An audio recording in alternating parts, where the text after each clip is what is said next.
common theme that you see in the self-development relationship therapy space is this idea that you have to love yourself first before you can hope to have a healthy relationship or have others love you. The problem with this advice is A, it's not actually true, and B, it might be impossible for some people to fully love themselves, in which case they'd never ever have a healthy relationship. Today's video we're going to talk about how you can let other people love you before you do.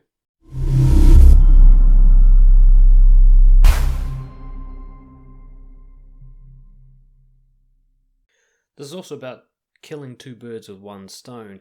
Your ability to approve of yourself and love yourself can be kind of pushed along and encouraged by somebody else feeling that way about you already. Now, we often reject others without them even being involved in the rejection. We decide in our heads that because I don't love myself, they wouldn't either, so I'm going to save them the trouble of having to figure that out for themselves, and I'm going to make that decision for them.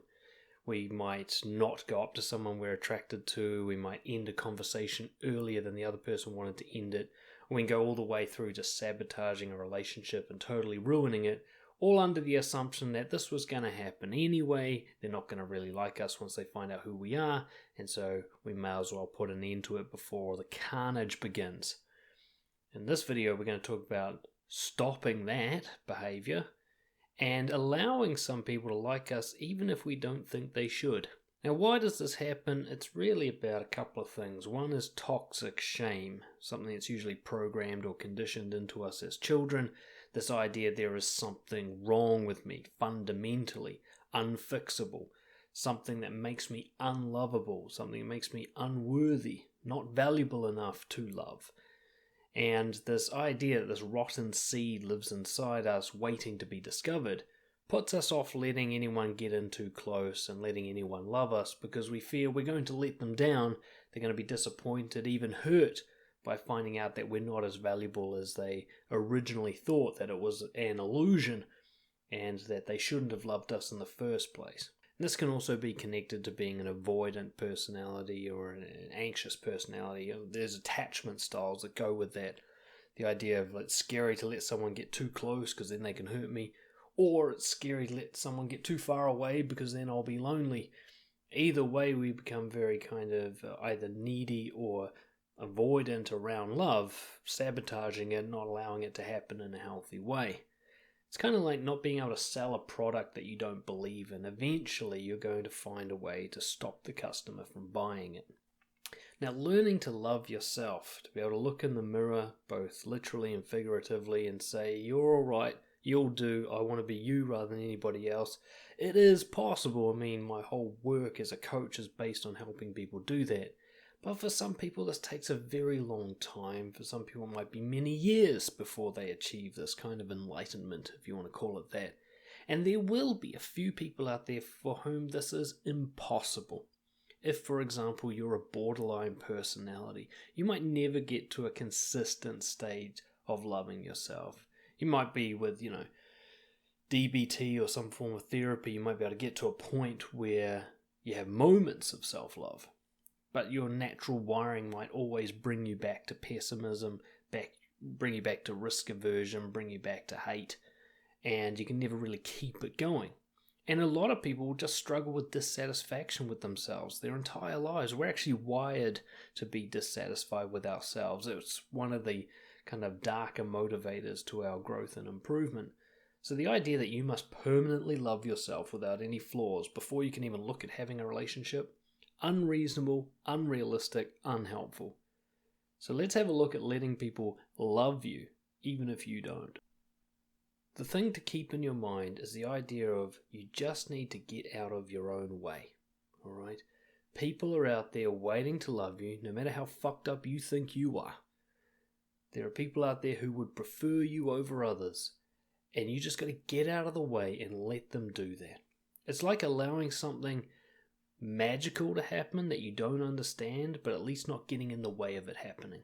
Even if it makes no sense to you, you're just going to let it happen. That's the mindset here. This is about giving the other person the benefit of the doubt. And what I mean by that is three factors. One is, I'm going to trust that they know what they want, even if it doesn't make sense to me. 2, I'm going to trust that they're smart enough to figure out whether or not I'm that thing that they want. Especially if I try to be as honest as possible and give them the best possible chance to make an accurate kind of diagnosis of who I am, that they have the ability to do that they're not going to be delusional. And 3, that they're not severely mentally disordered or schizophrenically delusional in some way where they can't see the truth. That's the benefit of the doubt, that they know what they want, they're smart enough to figure out whether or not I'm that, and they're not so destroyed mentally that they can't see reality. I'm going to give them the benefit of the doubt that they're at least that capable, and therefore all the decisions in that kind of realm should be left to them, like whether or not they like me. If they're capable in those ways, they can make that decision for themselves. They don't need me to make it for them. Think of the style of music, the genre of music you hate the most. And then imagine allowing someone else to prefer it the most. So for example, I'm into quite heavy metal, and there are a lot of people who think that's the worst type of music. So this would mean you trusting me, that I know that I like this music, that I'm not pretending, that I'm not crazy, that when I play different types of music and metal comes on, I'm like, that's my shit, that's my jam right there. And you don't have to understand it, you don't have to hear it the same way that I'm hearing it. You might think that just sounds like dogs barking over white noise, like why would anyone listen to that? And I get it, it does kind of sound like that, but I like that. I don't know why I like that, but I do.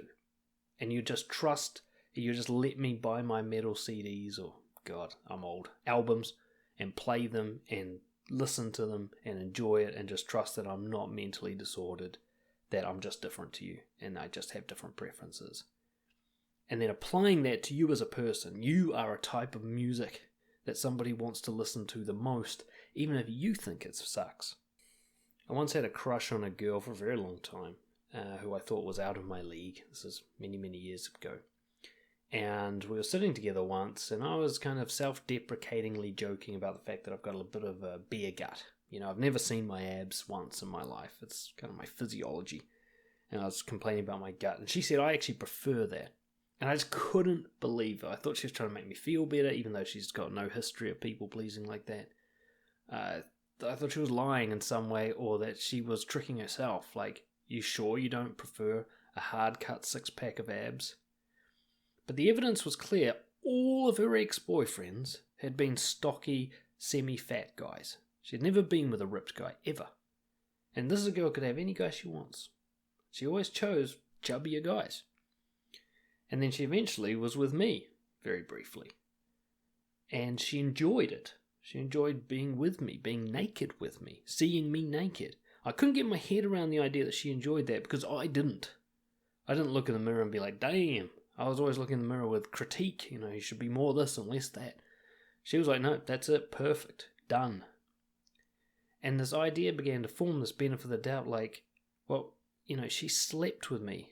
That's a pretty big stretch of people-pleasing, if she's just doing that to make me feel better about my body. I don't think so. I think she did it because she wanted to.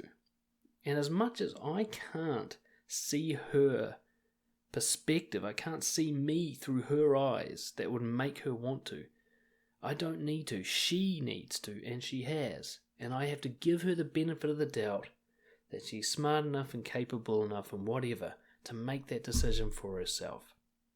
So I just let her like me, even though it made no sense to me.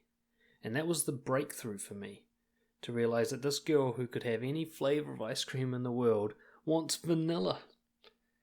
And if she does, then let her eat vanilla, for fuck's sake. Think of some of the examples. There's a community of people called mechaphiles. These are guys who like to have sex with automobiles, exclusively. There's a whole fucking community of them. They're mates with each other. They can find friendships with each other. So even the kind of person who's so kind of, shall we say, uncommon, that they like to have sex with cars, they can find friends. People like them. I got a couple of black friends. One of them's a dude. He only dates big white women.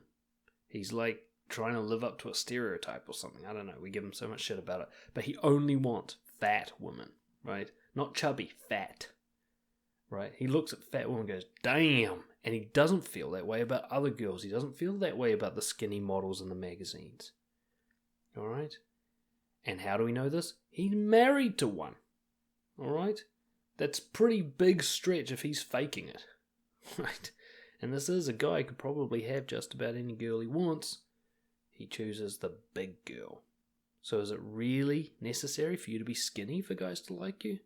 Because my mate would disagree with you. Actually got another friend, black girl, and she only dates white guys, right? Not saying she's racist or anything, she has black friends, but attraction-wise, she only likes pale skin. You don't need to get a tan. It will put her off if you get a tan. Stay pale and you've got a good chance with her. I used to know a lot of pickup artist, guru types, dating instructors and stuff, and they would kind of hook up with the most sort of ostensibly hot women, the ones that everybody thinks is hot. Yet whenever they settled down and finally found, a long-term healthy relationship, got married or whatever, it was always with a girl that I thought, she's alright, but she's nothing compared to, what you've been with. But they would consistently say, this is the hottest girl I've ever been with. And I'd be looking at them going, you must know something I don't. And that's the key, they do. They know something I don't. They look at her and they see the hottest girl they've ever seen. I don't see that. But I trust that they do, because these are guys who could have anyone, and they're marrying this one. The evidence is clear. They think she's the best. Must be true. I like outcasts. I like weirdos. I like travelers. I went through a massive phase where I was only into goth girls. Okay? I'm not interested in athletic go-getter, get up at 4:30 in the morning to go for a hike people. Right? As friends or as partners. I've got a very specific kind of flavour of girl that I like, and it's usually the weirdo that other girls would bully in high school. I'm actually looking at that girl going, damn, look at that eyeshadow. That's my kind of girl, And I don't choose that. It just occurs to me. Like some guys have a fetish for Asian girls or whatever. It's just a thing. They can't help it. It just is. So while the TV shows and the magazines and the movies say that everybody likes this very specific niche of certain type of attractive people, physically, mentally, whatever. They want to have all these qualities, externally and internally. In the real world, when you see who people choose to date and who they choose to sleep with and who they choose to be friends with and who they choose to marry, you don't see the movie stars. You don't see the alpha males, right? You see these normal people, weird people, interesting but off people. And you realize, man, that person, they've got a specific flavour they're into here, and it doesn't line up with what the magazines say that they should like. But they married the person, they go on and on about how much they love them. Maybe I should give them the benefit of the doubt that this is their favourite type of person, right? Think of yourself like a flavour. Some people like chocolate with chili. Ugh. Some people love it, right? Some people actually prefer mint chocolate chip over all the other flavours. I'll never understand that. There are some people who actually don't like salted caramel because they are clearly freaks, right? These people exist. Whatever your flavour is, and it's probably not what you think it is, for somebody else that's their favourite flavour. If they've got the whole range of flavours available to them, they'll always choose you. Even if you don't like it, they love it. Not everyone loves it. Maybe even not a majority, maybe even only a small niche. But the ones who do, really do, and you don't have to do anything. You just be that flavour, and that's it. You don't even have to try.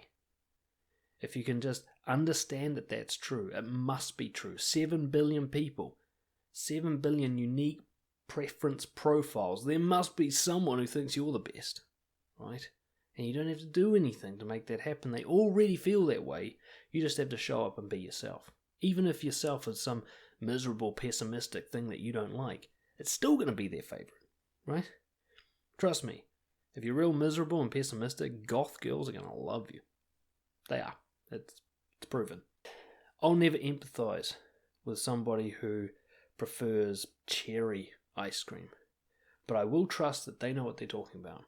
That if they have all these flavours available to them and they pay their hard-earned cash for cherry and they eat it and they go, this is delicious, I'm glad I chose this, I'm going to have to assume that they're not mentally disordered, that they know what they want and they made that choice with all the information available to them. The cherry was right there next to the salted caramel, and they said no to salted caramel, yes to cherry. And that doesn't make sense to me with my preference profile, but it makes total sense to them.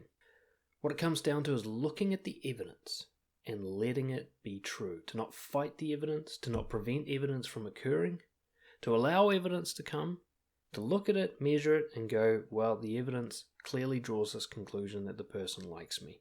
And even though I don't agree with their choice, I must agree with the evidence. Here are some questions you can ask yourself to provoke this evidence. Do they prefer to see you over not seeing you? Does their behaviour show that they would rather spend time with you than not? Do they have positive things to say about you? Do they touch you or show affection? Do they get back to you quickly and consistently with messages and phone calls? Do they invite you to things? Do they initiate conversations with you? Do they laugh at your jokes or agree with your general views on things or your sense of humour? Do they encourage you? Do they support your dreams? Do they want you to do what you want to do? Do they ask you questions? Do they seem to want to help you? Do they have sex with you? If it's yes to many or all of these questions, then there's no doubt about it. The person likes you. That's too much effort to go to pretend to like you. There's especially some deal breakers like where they could not tell you about a thing they're going to and hide it from you, or they invite you. They really didn't need to do that. You wouldn't have even known if they hadn't invited you, and yet they go out of their way to invite you. I mean, only someone who likes you and wants to be around you will do that. You know, do they have sex with you? It is possible to have sex with someone you're not that into, but it's pretty much impossible to have sex with someone you're fully not attracted to and hate. That's almost never going to happen. Okay, so if someone's having sex with you, it means they want your naked body writhing all over them, right? If that disgusts them, they're going pretty far out of their way to pretend. Wouldn't you agree? So, if you're seeing a lot of signs of basically how you would treat someone you like happening from the other person to you, just let the evidence be true. Just go, okay, I don't get it, but they clearly like me, right? As long as you're being honest, as long as you're letting them see you for who you really are, you go, okay, this is the information, that's how I really feel, that's what I actually think of things, these are my moods, these are my preferences and my behaviours, judge for yourself, and they look at all that and go, yeah, that'll do. Let them like you, don't get in the way, don't try to stop it, don't doubt it, or at least don't act on that doubt. Assume if you think it's wrong that you're the one who's wrong, or you're looking at it through your eyes and you can't see it through theirs. Just like a flavour of ice cream that you would never buy, just let them buy their flavour. It doesn't hurt anyone to let them buy. Now if they treat you like they don't like you, right, then they don't. But you don't have to anticipate this happening. You don't have to imagine that it will happen and prevent it from happening by withdrawing yourself, by not initiating, by not engaging, by exiting early, by sabotaging. Rather than doing that, allow that evidence to occur. Okay, if they're going to reject you, make sure it's them rejecting you, not you rejecting you on their behalf. Right? Get the no from them. Get the I don't like you from their mouth. Right? If someone's yawning, don't go, oh, they think I'm boring. He didn't say you're boring. He just yawned. He might be tired. Keep talking until the guy goes, you're a boring cunt. I'm off. Then you know. Right? Stick with someone. I don't mean pursue them and chase them, but keep letting them be in your life and interact with you and seem to like you until you get clear evidence that they don't. And when they don't, rather than getting all down in the hole and going, oh, poor me, I'm so toxic, blah, blah, blah, just go, I'm not their flavour. Right? I'm vanilla, they like chocolate. Nothing I can do about that. From the external to the internal, it can be quite literally like, I'm white and they prefer black people. Nothing I can do about that.